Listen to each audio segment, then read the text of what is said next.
اگلا دن بہت روشن تھا مگر اپنے سینے میں کئی طرح کے طوفان چھپا کر لایا تھا۔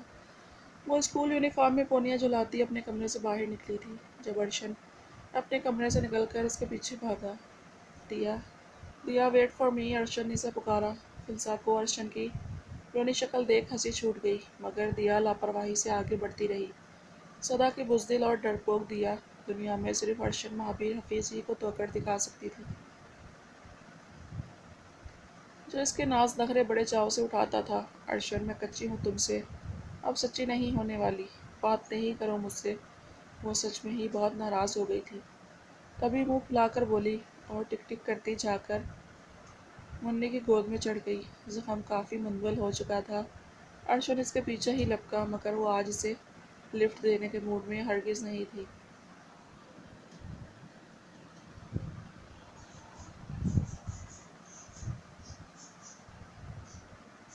احان اپنے شو لیس بند کر رہا تھا جب علیزے بھی یونیفارم میں باہر نکلی۔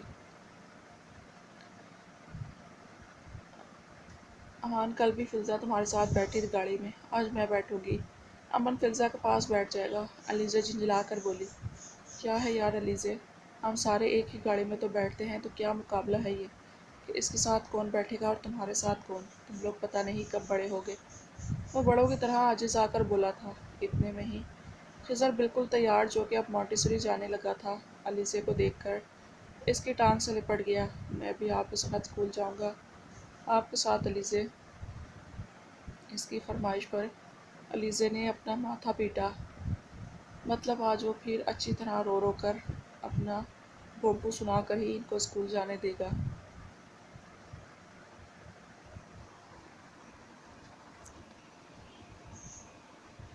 بڑی مما خضر کو پکڑے، ہمیں اسکول سے دیر ہو رہی ہے، اس نے بلند آواز میں کہا اور احان کے پیچھے ہی بیگ اٹھا کر لپکی۔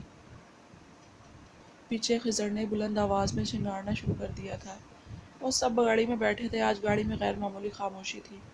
ارشن بار بار احان اور فلزا اور علیزے کو اشارہ کرتا رہا کہ ان کی صلح کرا دیں مگر دیا کہ آج کے غیر معمولی خراب موڈ کو دیکھ کر سب نے ہی کندھے اچکا دیے۔ جلد ہی وہ اسکول پہنچے تھے۔ بہت بڑی سی ٹیبل کے اوپر لیزر لائٹ سے ایک بہت بڑا نقشہ اسکول کا نقشہ بنا ہوا تھا۔ اس رنگین نقشے میں بعض جگہوں کو سرخ لیزر لائٹ سے ہائی لائٹ کیا گیا تھا۔ یہ اسکول ہے اور اس پر ان تمام بچوں کے ایک ایک سیکنڈ کی ڈیٹیل موجود ہے کہ وہ کب کس وقت کون سی کلاس میں موجود ہوتے ہیں۔ برسوں کی محنت ہے۔ ان دو بچیوں میں سے ایک بہت چالاک اور بہادر ہے جبکہ دوسری بہت ڈرپوک اور بزدل، اور خان شمشیر خیل کا حکم دوسری والی کو لانے کا ہے۔ حشمت راؤ نے مہارانی کے خاص بندوں کو سمجھانا شروع کیا۔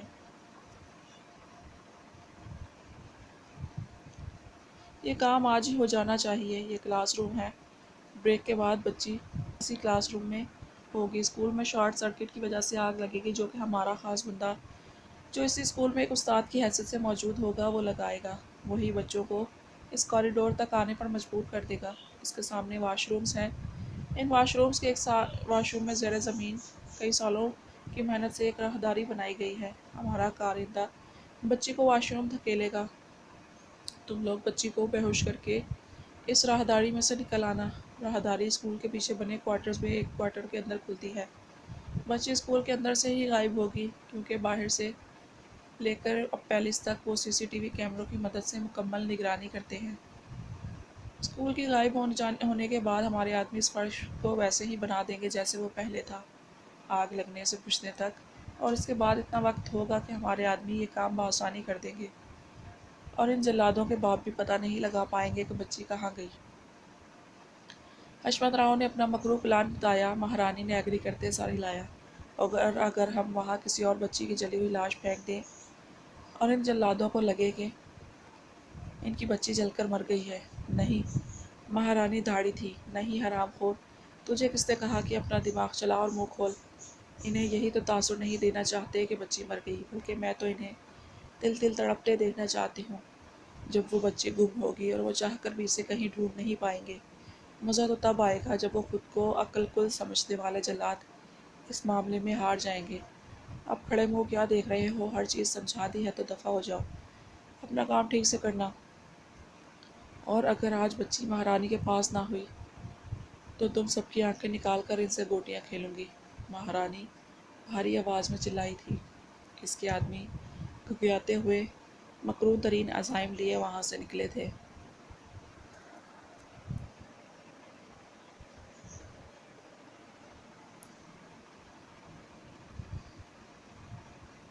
بریک ہوئی اور وہ پھولا سا منہ لیے باہر گراؤنڈ کے بینچ پر بیٹھی تھی۔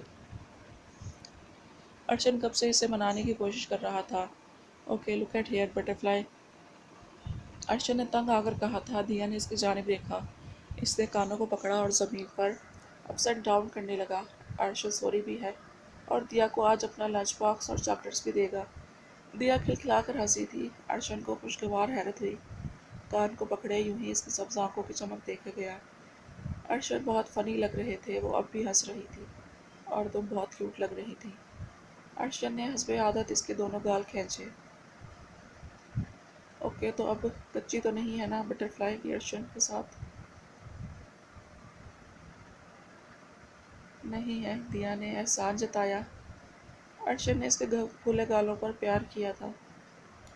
اوکے پرومس کرو دیا، اب مجھ سے کبھی بھی کچی نہیں کرو گی۔ ارشن نے اس کے سامنے ہاتھ پھیلایا تو ارے بابا نہیں کروں گی۔ اب وہ ارشن کے لنچ باکس میں موجود سینڈوچز سے انصاف کر رہی تھی کہ اپنے لنچ باکس کے فرائز اب زہر لگ رہے تھے۔ سینڈوچ کا بائٹ لیتے ایک ہاتھ اس کے ہاتھ میں تھما کر پرومس بھی کر دیا، تم مجھ سے کبھی دور نہیں جاؤ گی، ہم ہمیشہ ایک ساتھ رہیں گے، ایک ساتھ کھیلیں گے، تم بس میری فرینڈ بنو گی۔ ارشن نے 1000 بار کی دہرائی ہوئی باتیں پھر دہرائیں۔ اوکے دیا نے اپنی جان چھڑائی۔ بٹر فلائی، ارشن نے پھر پکارا۔ ہاں وہ چاکلیٹ کھاتی ہوئی بولی، مجھے تمہیں ایک گفٹ دینا تھا یہ رات، دیا مجھے ڈیڈ نے بولا تھا تمہیں پہنا دوں، وہ اس کے پاس بینچ پر بیٹھتا ہوا بولا۔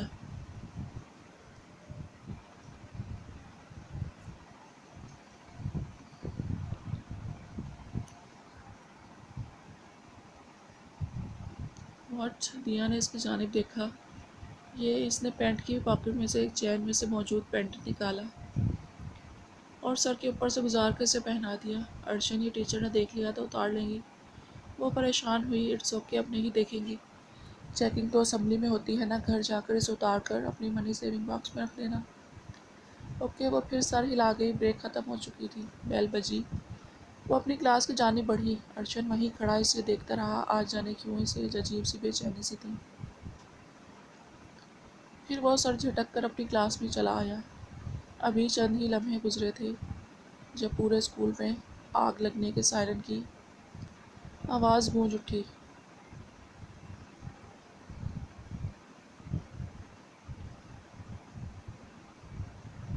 سب حواس باختہ ہوئے تھے۔ اسکول میں دیکھتے ہی دیکھتے بھگدڑ مچ چکی تھی۔ اساتذہ خود سے پہلے بچوں کو وہاں سے نکالنے کی جدوجہد کرنے لگے۔ اتنی آگ نہیں بھڑکی تھی جتنا اسکول دھوئیں کے مرغولوں سے بھر چکا تھا۔ مہارانی کے بندے جان بوجھ کر اسکول کے دھوئیں سے بھر رہے تھے۔ دیا، احان اور فلزہ بری طرح چونکے تھے۔ ان کے ٹیچر نے جلدی سے بچوں کو کلاس سے باہر نکالا۔ فلزہ، دیا میرے ہاتھ مت چھوڑنا۔ علیزہ تم فلزہ کا ہاتھ پکڑو، احان چلایا اور ان دونوں کو ہاتھ سے پکڑ کر باہر نکالا۔ ٹیچر انہیں کوریڈور میں لے کر گیا۔ سب سے زیادہ دھواں یہاں بھرا تھا، بچے کھانس کھانس کر بے حال ہونے لگے۔ تب اس مکروہ شیطان نے جان بوجھ کر بچوں کو دھکا دیا تھا اور خود بے ہوش ہونے کا ناٹک کیا۔ اس بھگدڑ میں احان کے ہاتھ سے فلزہ اور دیا کا دونوں کا ہاتھ چھوٹ چکا تھا۔ فلزہ، دیا، علیزہ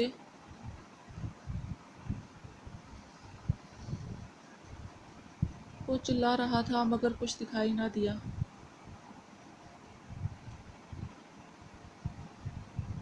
باہر فائر بریگیڈز کی سائرن بج رہے تھے۔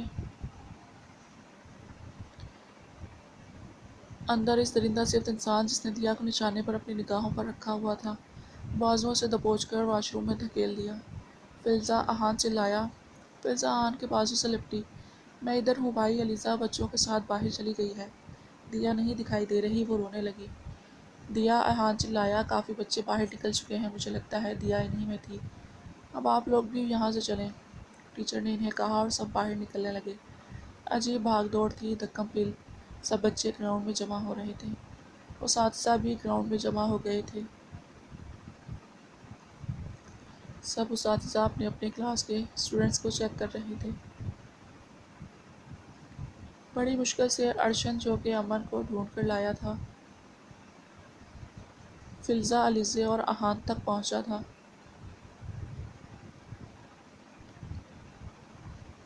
احان، دیا کہاں ہے؟ وہ دوڑا تھا۔ تم تینوں ایک دوسرے کا ہاتھ پکڑ کر ادھر ہی رکو۔ احان اور ارشن پاگلوں کی طرح ایک ایک اسٹوڈنٹ کا چہرہ دیکھ رہے تھے۔ ٹیچر، دیا نہیں مل رہی ہے۔ ارشن کے چہرے پر ہوائیاں اڑی ہوئی تھیں۔ سب سے پہلے اسکول میں ماہر اور مہابیر پہنچے تھے، ان کے پیچھے ہی ایشان، جبران اور آریان پہنچے۔ اسکول کی صورتحال معلوم کر کے انہیں اچھی طرح اندازہ ہو چکا تھا کہ ایک سوچی سمجھی سازش ہے۔ جبران، ایشان اور آریان سب سے پہلے علیزے، امن اور فضہ تک پہنچے۔ وہ تینوں ہی سہمے ہوئے تھے۔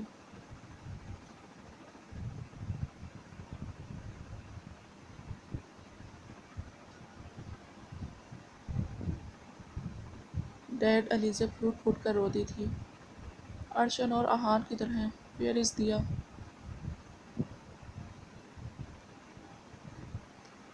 دیا کہیں نہیں مل رہی ہے ڈیڈ، ارشن اور احان اسے ڈھونڈنے گئے ہیں۔ علیزے نے بتایا تو ان کے سروں پر آسمان گرا۔ آگ ابھی بجھائی جا رہی تھی۔ پولیس، میڈیا سب اسکول کے باہر پہنچ چکے تھے۔ سب نے مل کر شور مچا رکھا تھا۔ مہابیر ارشن تک پہنچا تھا۔ ارشن بارڈ سے لپٹ کر پھوٹ پھوٹ کر رو دیا تھا کہ وہ اسے کہیں دکھائی نہیں دے رہی تھی۔ ڈیڈ، دیا کہیں بھی نہیں مل رہی مجھے۔ اس نے ابھی بریک میں مجھ سے پرامس کیا تھا کہ وہ کہیں نہیں جائے گی، مگر اب وہ کھو گئی ہے ڈیڈ، وہ کھو گئی ہے، مجھے کہیں نہیں مل رہی۔ وہ ہذیانی ہو رہا تھا، چیخ چلا رہا تھا۔ مہابیر بھی پریشان ہوا کہ وہ لوگ لاگ مضبوط اور چٹانوں جیسے حوصلے رکھنے والے ہوں، مگر کچھ جگہوں پر تو وہ بھی بے انتہا بے بسی میں گر جایا کرتے تھے، خاص کر تب جب ان کی کسی کمزور رگ پر وار کیا جائے۔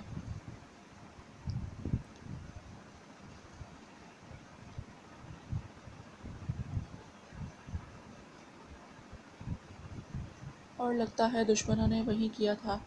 ارشن کے حواسوں نے اس کا ساتھ چھوڑنا چاہا، وہ بے ہوش ہو چکا تھا۔ مہابیر نے ایشان، جبران کے ہمراہ باقی بچوں کو گھر بھیج دیا تھا۔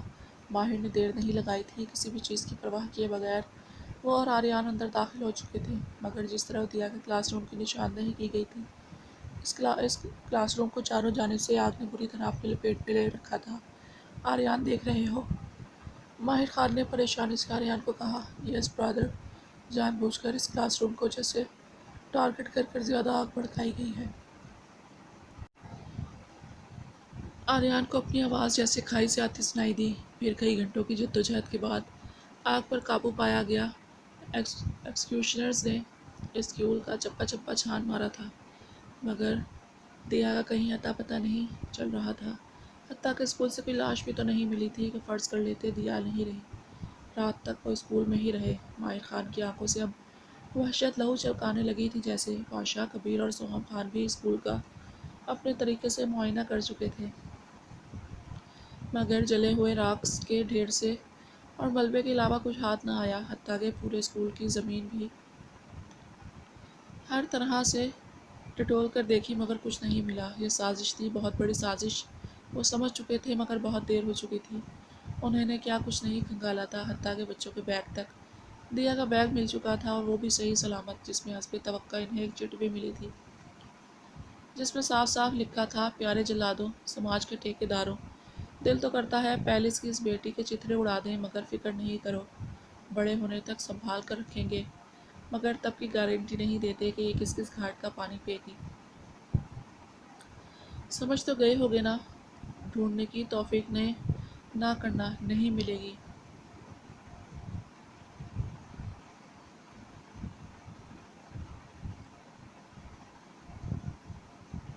فقط تم لوگوں کے وہ دشمن جنہیں تم لوگوں نے اپنی بے وقوفی میں کافی ہلکے میں لے لیا۔ اس چٹ نے وائٹ پیلس پر جیسے آسمانی بجلی گرا دی تھی۔